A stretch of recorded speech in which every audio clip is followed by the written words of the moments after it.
Hello there ladies and gentlemen, and welcome to the Season 1 premiere episode for Guild Wars 2 Online. So it's a Monday and we're going to have a PvP analysis breakdown video. So first of all we're going to look at this player's build. So we've got a thief and we're playing a tanky point holding kind of build. It's a little bit different to what you'd expect from most thieves. They're normally skirmishers involved in ganks and stuff like that, and this build is actually designed just to sit on a point, hold it down against multiple opponents at any time. So weapon sets, we've got dual daggers in both weapon sets, and then we're running the Signet of Malice. This is the most important sort of skill in the build. It heals every time you attack, so every time you land an impacting ability you get a bit of health, 142 in this player's case. And then utility skills, we've got Shadow Step, Signet of Agility, Roll for Initiative. This gives us a lot of movement, a couple stun breaks, some condition removal, and some more endurance so we can dodge a lot more. We've also got Dagger Storm as the elite skill, giving us a massive AoE damage, flying out lots of projectiles, which is obviously going to work very, very well with the Signet of Malice. Quickly look at the player's armour. Superior Rune of the Undead in the armour, condition damage, toughness, fairly standard there for sort of a tanky spec like this. And then in the weapons we're running Sigils of Superior Doom. This gives us 5 seconds, the ability to inflict poison after we swap weapons. That's in both daggers on the main hand. And then the offhand we've got the Dagger of Energy, which is going to give us 50% of endurance back when we swap weapons in combat. So you're obviously going to be swapping weapons a lot with this build. And then where it starts to get really different, we've got the PvP Shaman's Amulet. So this is giving us toughness, healing power and condition damage. So not what you would normally expect from a thief to be more precision and power based. This is basically going to deal damage through pretty much always through conditions and be very tanky with a lot of toughness and a lot of healing power.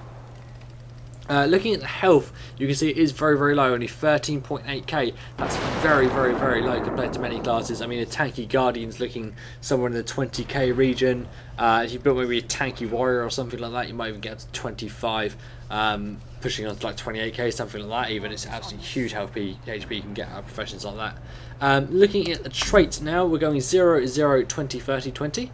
Last Refuge, Blinding Power when you health reaches 25% HP, so just giving yourself a nice sort of escape there when you start getting beaten down too much. Slowed Pulse, this gives us some regeneration if we're stacked with bleeding. Obviously that's helpful, just counters that a little bit. Stealth lasts 1 second longer, just a bonus really. Deception skills, a 20% faster recharge, so obviously that is going to affect Shadow Step. 30 points in Acrobatics, this is where it gets really important. So we've got 2 seconds of Swiftness on evading, so that's every time we dodge we get 2 seconds of Swiftness. Might every time we dodge as well. Dodging returns some endurance used.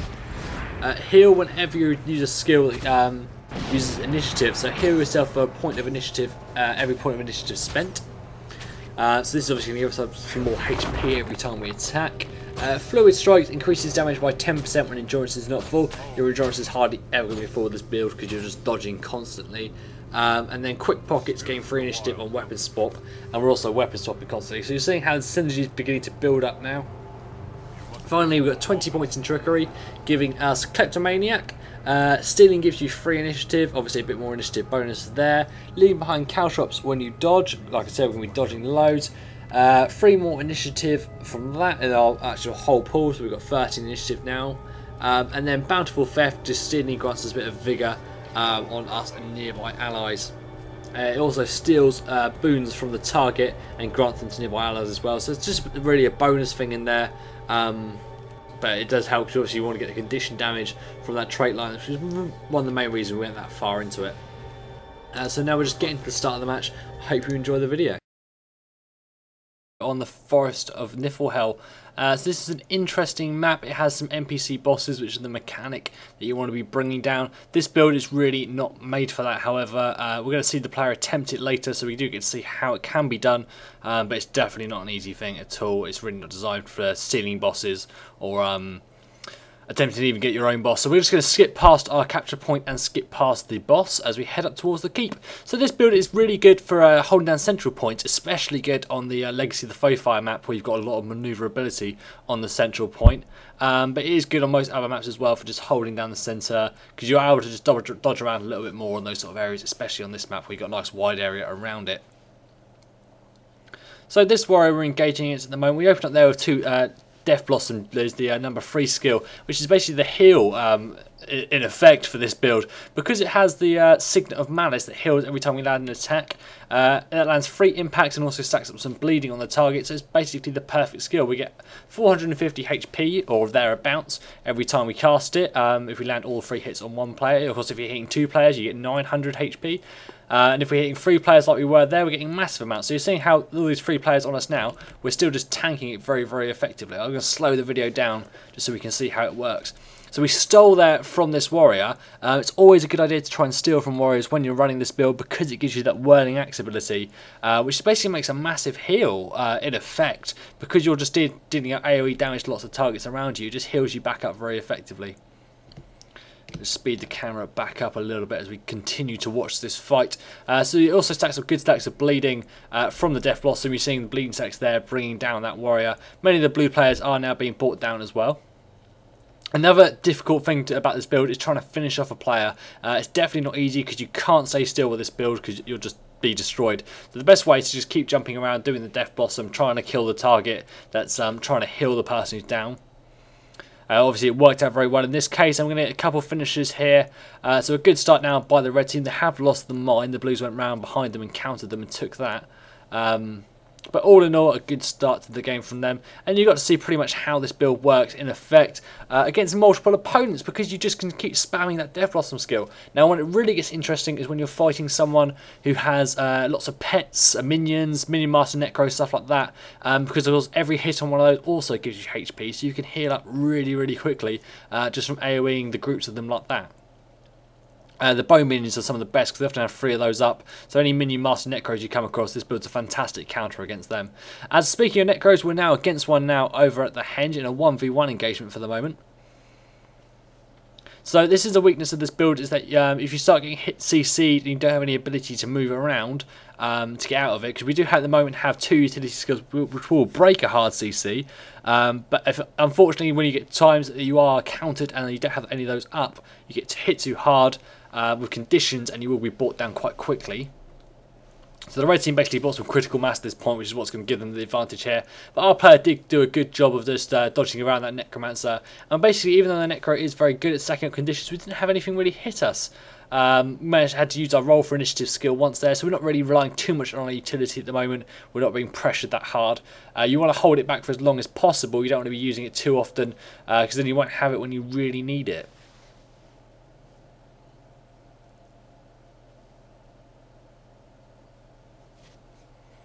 So we're just generally scouting here. This is just something to take note of as well. We're just sort of looking around.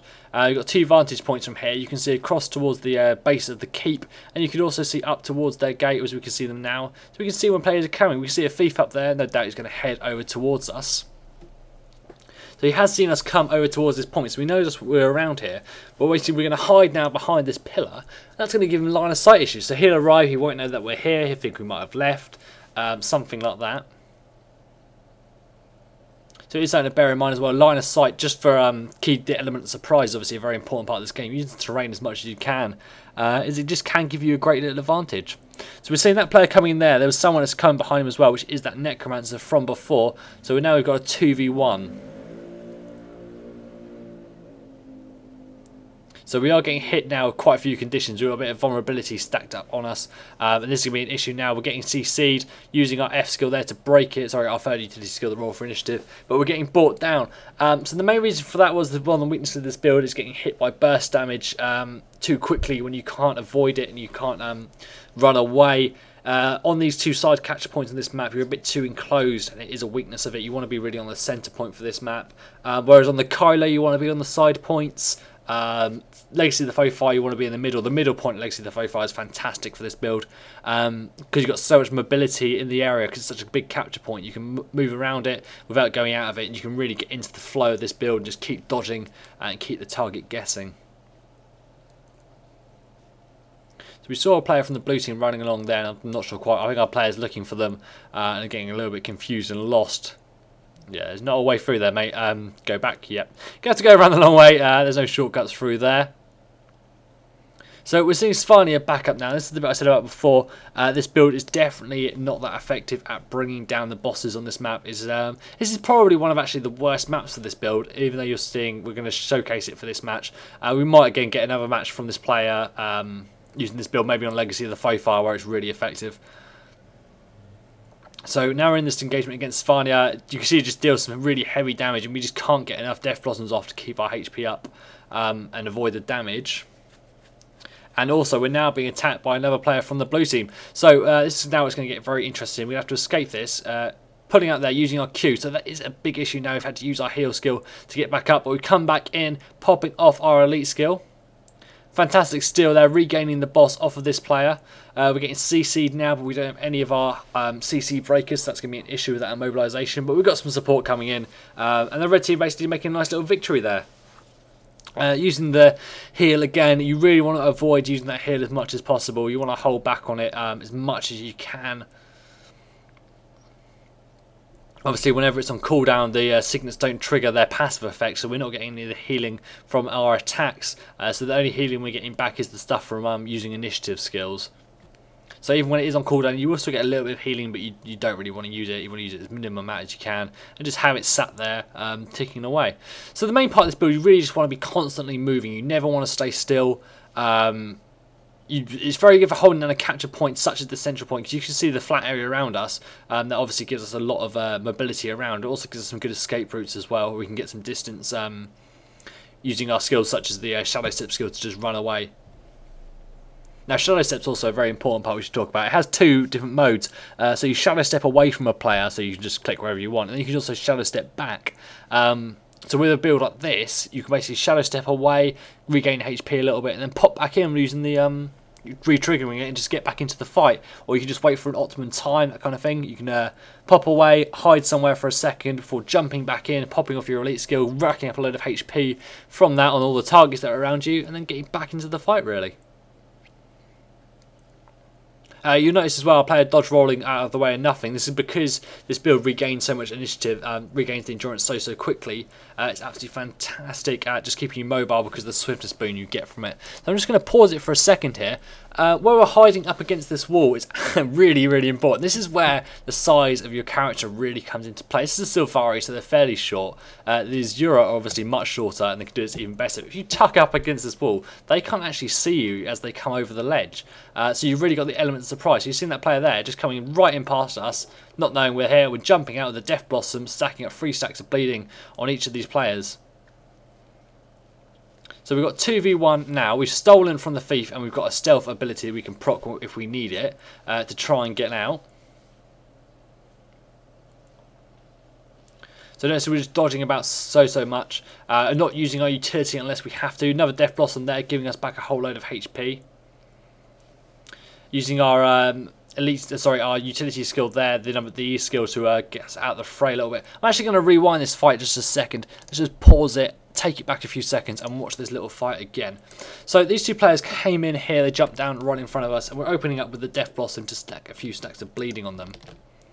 But kind of a waste, like I said before, you don't want to open up with that if you can avoid it. You want to hold it back for a little bit longer until you've actually taken some damage. So we've stolen there from the thief. That's going to give us back a bit of initiative. So we basically stacked up 9 stacks of bleeding on each of these players. That will do good damage to the thief, but not so great to the necromancer. It's because the necros have high HP, and they've also got a lot of condition removal. By the way, I should really explain why that's not quite so effective on them. They've got a lot of condition removal, and they can actually reapply those conditions to the target. So you have to be careful with that kind of play. So you see we're dodging through them. We're holding back on our utility skills at the moment, waiting for the optimum time to really use them. So we use our F skill there, that was our third one, roll for initiative, to give us back some HP. We got CC'd there with an immobilization, and then used the first utility skill, Shadow Step, to break that immobilization. So just hop back the camera a second. So we're dodging back, that is our roll for initiative to give us back some initiative so we can get back into the fight. Getting CC'd there instantly, and instantly jumping out of it.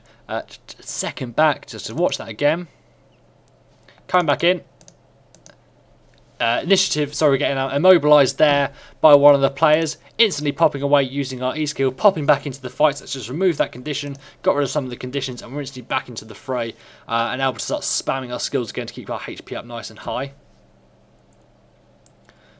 Couple Death Blossoms to keep the HP there, popping off the elite skill, AoE damage, racking up our HP back up. However, we are getting immobilized once again. We're also getting focused by a thief as well. Poison, we got stability up normally from this. I guess we must have been purged of that or something. Stability is now a boon, and it can be purged from a player, so that's a bit of an important change you have to bear in mind there. But you just saw we were tanking about 3 players there by ourselves, no real issue, just doing it fine, and with only 13k HP, and it's not that difficult really to play this build. You just got to be really mobile and keep paying attention to what's going on. Bought down there, nice quick rally though, because we've already got that blue player going down in the background. And just polishing off at the end of this game. So really, this build is just all about mobility, keeping yourself moving, dodging around the map. This hasn't been discussing too much strategy in this game. We've just been breaking down how the build goes. Other shows we're going to break down player strategy, positioning and stuff like that. But for this I just really wanted to show this build and how inventive it is, how different it is. Because I've seen a lot of people complaining that the Thief doesn't have enough builds that are viable, and it can only do the one job, it can only skirmish, it can only do stuff like that. And here we've got a tanking build for a Thief that's really effective and completely off the wall and batty. I absolutely love it. So yeah, I hope you enjoyed this video. Leave me some comments and feedback below, and if you've got a good idea for what we could name this show, leave us a comment for that as well. We need some good ideas for some names because we haven't really thought of anything yet. We're not something a bit witty, so if you've got any ideas, leave a comment. Any feedback you can think of will be absolutely great. Thank you very much.